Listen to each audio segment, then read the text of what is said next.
Tuesday recap, July 1st. So going into the day, we had right off the bat 9:30 Powell speaking. And then 10 a.m. we had Jolts and PMI.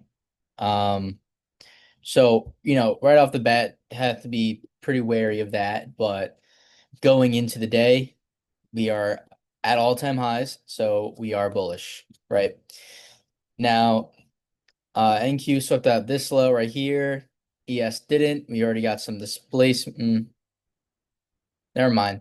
8:30, right? We start to get some displacement, right? And what I want to see is, flip this gap, displace above this high, and then take it to this high, and even this high. So, um, because of Powell, I guess, we just started straight up chopping on NQ. Same thing on ES, but ES was um at least was a little bit cleaner, I guess. Um, so yeah, we flipped everything right here. We mitigated right there. We flip up. Not a bad trade, but just because the trend isn't exactly like on the higher time frame, the trend isn't bullish yet.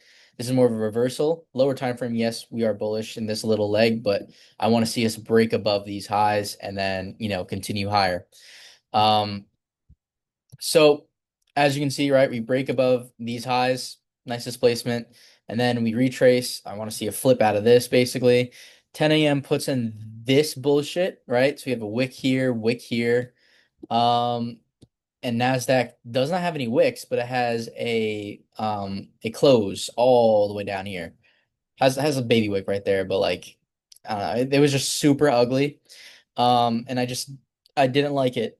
So I basically just yes, I was still bullish biased, but I really didn't want to take anything out because of these data highs, data lows that were put into place. And yeah, what we did get though was this, right? We, filled this the halfway point of the wick or whatever the fuck, I don't care. But we came down, we got a beautiful flip out of it. We are still bullish and hindsight, I definitely should have taken this trade.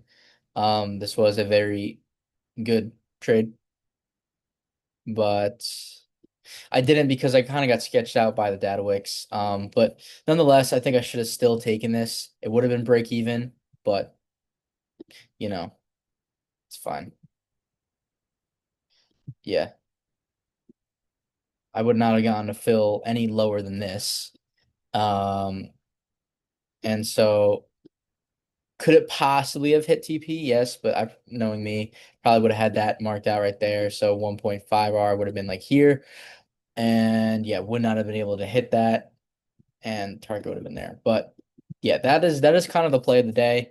I did check in a little bit later just to see if we, still wanted to go higher. And NASDAQ ends up fucking shitting itself, which is happens. All right. So now we have this target after we, set that low. I want to see if we wanted to continue lower. And then we flipped pretty hard off of this. So I didn't necessarily want to target that unless we displaced heavily down and it was obvious we wanted to go lower. Um, don't even worry about ES. ES was just did not go lower basically. We kind of stayed in this range. But um yeah, if we set that low, we get this flip right here. Respect those. Um, it was pretty obvious that we wanted to go lower, right? We retrace, then we flip like this. Um, now this isn't this is what my mentor took was this candle, right? That's fine. I'm personally not confident taking those kinds of entries. What I wanted to see after I saw this candle was I wanted to see us, maybe get a little closer, which we did, and then just retrace, flip out of that. We did retrace into this gap, but we tapped it by a tick and then just went down lower. Ideally, I would want this flip out of that, take it to the lows. Um, and yeah, do I think it was a good trade to take this?